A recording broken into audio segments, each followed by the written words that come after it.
के कृषि बिलों के खिलाफ किसानों का आंदोलन 31वें दिन भी जारी है। किसान दिल्ली के सर्द मौसम में डटे हुए हैं। सरकार लगातार किसानों को समझाने बुझाने का प्रयास कर रही है, मगर अब तक किसान सरकार की बात मानने के बजाय कृषि कानूनों को खत्म करने पर अड़े हैं। वहीं कांग्रेस के पूर्व अध्यक्ष राहुल गांधी ने एक बार फिर अपने ट्वीट के जरिए मोदी सरकार पर हमला बोला है। उन्होंने कहा कि कृषि विरोधी 3 कानूनों के खिलाफ किसान करीब 1 महीने से आंदोलन कर रहे हैं। सरकार को समझ लेना चाहिए कि जब तक किसान की बात नहीं सुनी जाती, वो लौटने वाले नहीं हैं। राहुल गांधी ने ट्वीट कर लिखा कि मिट्टी का कण कण गूंज रहा है, सरकार को सुनना पड़ेगा। कांग्रेस नेता ने एक वीडियो भी पोस्ट किया है, जिसमें किसान आंदोलन की विभिन्न झलकियां भी दिखाते हुए आंदोलनरत किसान कह रहे हैं कि सरकार को उनकी बात सुननी ही पड़ेगी और वो मांगे माने जाने तक आंदोलन खत्म नहीं करेंगे। इससे पहले कांग्रेस नेता राहुल गांधी ने गुरुवार को कृषि कानून के मसले पर राष्ट्रपति से मुलाकात की थी, जिसके बाद उन्होंने केंद्र सरकार पर हमला बोलते हुए कहा था कि इन कानूनों से किसानों को नुकसान होने वाला है। देश को दिख रहा है कि किसान कानून के खिलाफ खड़ा है। केंद्रीय मंत्री प्रकाश जावड़ेकर ने कृषि कानूनों को लेकर विपक्ष पर किसानों को गुमराह करने का आरोप लगाया। उन्होंने कहा कि हाल ही में पारित 3 कृषि कानूनों का विरोध कर रहे कुछ किसानों को उनके राजनीतिक आकाओं ने गुमराह किया है और वो चीजों को ऐसे पेश कर रहे हैं जैसे किसान उनके साथ हैं। कृषि कानूनों के विरोध को लेकर कांग्रेस नेता राहुल गांधी पर निशाना साधते हुए जावड़ेकर ने कहा वो पखवाड़े में एक बार ही लोगों के सामने आते हैं। उन्होंने राहुल गांधी को इन केंद्रीय कानूनों पर खुली बहस की चुनौती दी। The whole country is debating farmers' issues. Because some farmers and their political masters have launched an agitation in and around New Delhi and showing as if it's a all India phenomenon and it's a fight of all farmers of India. But today BJP is reaching more than 19,000 centers where such gatherings are happening. That is very important. And that shows where the farmers stand. Farmers are happy with the new laws. Congress, Rahul Gandhi is also jumped into this.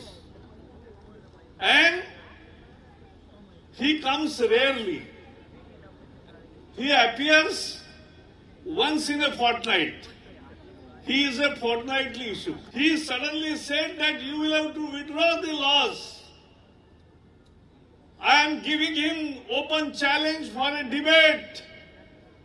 Whether the laws are good for the interest of the farmers or not, I am giving challenge to Rahul Gandhi and DMK to debate. केंद्रीय पर्यावरण एवं सूचना मंत्री ने कहा कि भारत में किसान कृषि कानूनों और प्रधानमंत्री किसान योजना से खुश हैं।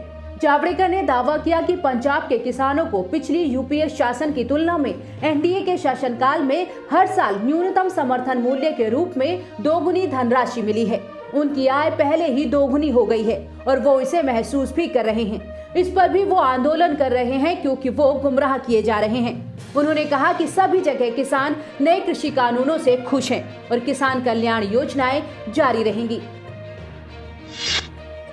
मध्य प्रदेश में लव जिहाद विरोधी विधेयक धर्म स्वातंत्र्य विधेयक 2020 को कैबिनेट की मंजूरी मिल गई है। नए कानून में कुल 19 प्रावधान हैं, जिसके तहत अगर धर्म परिवर्तन के मामले में पीड़ित पक्ष के परिजन शिकायत करते हैं तो पुलिस उनके खिलाफ कार्रवाई करेगी।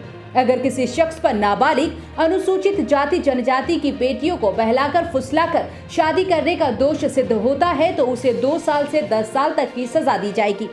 अगर कोई शख्स धन और संपत्ति के लालच में धर्म छिपाकर शादी करता है तो उसकी शादी शून्य मानी जाएगी।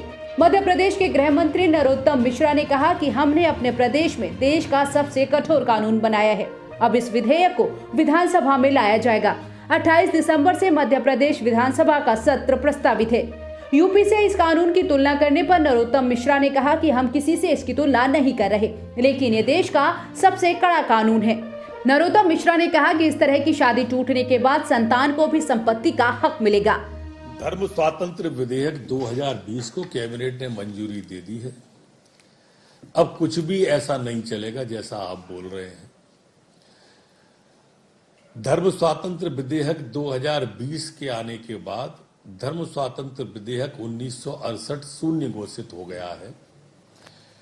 इस विधेयक में वो सारे प्रावधान हैं जो मैं मानता हूं कि आज की वर्तमान परिस्थिति में आवश्यक थे, और वो प्रावधान हो जाने से ये देश का सबसे कड़ा कानून हो गया है। इस कानून के अंदर हमने प्रावधान किया है कि कोई भी व्यक्ति डरा धमका कर, लालच से, प्रलोभन से, बहला फुसला कर, झूठा स्वांग करके अगर इस तरह का विवाह घोषित करता है तो वो विवाह तो शून्य होगा ही, शून्य होने के साथ साथ 10 साल की कठोर कारावास की सजा इसमें रखी गई है। दूसरा, इसके अंदर प्रावधान ये है कि इस तरह की कृत्य में जो सहयोगी होंगे उनको भी सजा का प्रावधान किया गया है। तीसरा, कोई भी धर्मगुरु, पुजारी या मौलवी इस तरह के विवाह को संपन्न कराता है वो भी सजा के अंतर्गत आता है। पांचवा, छठवा, इस तरह के शादियों में जो संस्था सहयोग करती हैं, सामाजिक संस्था अथवा एनजीओस या धार्मिक संस्था, वो भी सजा की हकदार होंगी और उनका भी मान्यता निरस्त की जाएगी। मध्य प्रदेश के गृह मंत्री ने धर्म स्वातंत्र विधेयक 2020 में जुर्माने की रकम 50,000 रखे जाने से जुड़े सवाल पर कहा कि जुर्माने की रकम इतनी इसीलिए रखी गई है ताकि डर पैदा हो।